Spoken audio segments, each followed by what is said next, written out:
Hi everyone and welcome back to Chess for Charity. In this video, I'm going to show you a cool checkmate in 8 problem where there are two separate solutions. So it's kind of tough. Maybe you can figure it out. It's a lot of fun for me. I enjoy these puzzles. So it's white to move here. And just for some context, the pawns are going up the board for white, which then of course means the black pawn is going down the board. So like I said, it's white to move here and there's checkmate in 8. And there are two separate solutions. So before I show the solution, I'd like to quickly encourage you to subscribe if you have not yet. Half the income that I earn in this channel goes directly to charity, so every like, every subscriber helps me out tremendously. Okay, I'd also like to say, before the solution, the worst move on the board is g5, because that is stalemate. You definitely don't want to do that. Never a good idea to stalemate your opponent if you have a winning position. Okay, so what is the solution here? Well, the first thing you should notice is that you really have to be careful on this H file, because if you're careless and you just, make a queen and then they move the pawn and you play here with this intention of checkmating, this is stalemate, and again, you stalemated the opponent in a winning position. Never fun. Okay, so what is the winning direction? Well, there are two different ways to win. I'm going to start first by talking with the one where you promote to a queen. So you can promote to a queen, and they have only one legal move here. They can play g5. Okay, that's their only move. So what do you do now to find the checkmate in 7? See if you can find it from this position. It's not too bad. Okay, you need to get this rook off of the h file immediately because it's going to stalemate the king, and you can't get out of the way. You can't move your king out. Okay. And just as a note, you can't give up your rook, something like this. This is actually going to be a draw with best play, or if you're not careful, it will be a loss for white. Okay, so let's talk about what you do with this rook.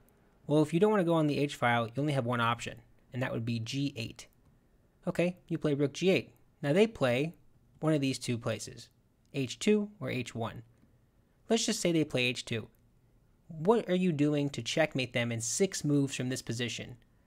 Well, it's kind of cool. You do a little zigzag pattern with the queen, where you check, and then you get the king off the h file, and then you take and you come back. You're going to see it in just a moment. So queen h6 check, king g1, and now you take on g5. Now from this position, can you find the checkmate in 4? A little bit simpler, but again, it's not really just too easy. It's good. So what about king h2? What do you do? Well, you first play queen h4, and after king g1, you give the king one square to work with. After you take on g3, they make use of that square, rook h8 check, king moves, and this is checkmate. Awesome. So the one with the queen is not too hard. What is the other solution? Well, the other solution I like a lot more, because you know me by now probably.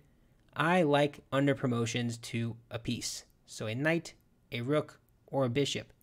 Which of these do you think you're going to use? If you had to take a guess.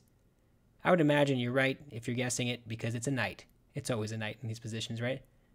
Okay, they play g5. Can you find the equivalent checkmate in 7 here? Isn't it interesting? The queen here and the knight here, they're both checkmate in 7. Okay, remember last time we played rook g8 because we wanted to block this h file to allow the king some access. Well, now we're doing the same idea, but the other direction.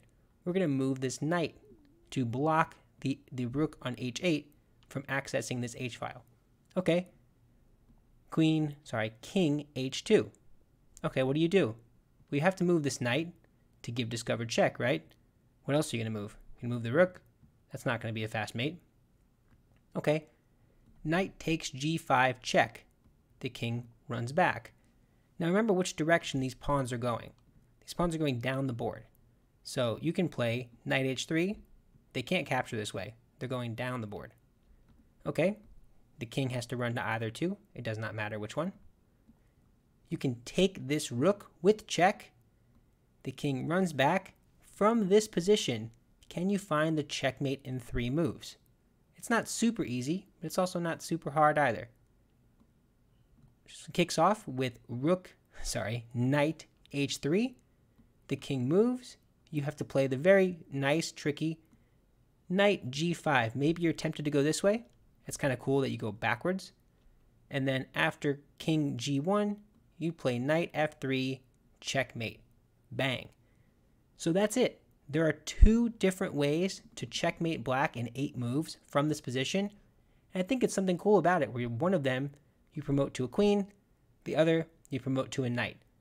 I think that's just really cool. Maybe it's just me, but I enjoy it. But that is it for the video. If you enjoy the content, be sure to like and subscribe. All that stuff helps out tremendously, so thank you so much if you have. But that's it for now. Thank you so much. Bye.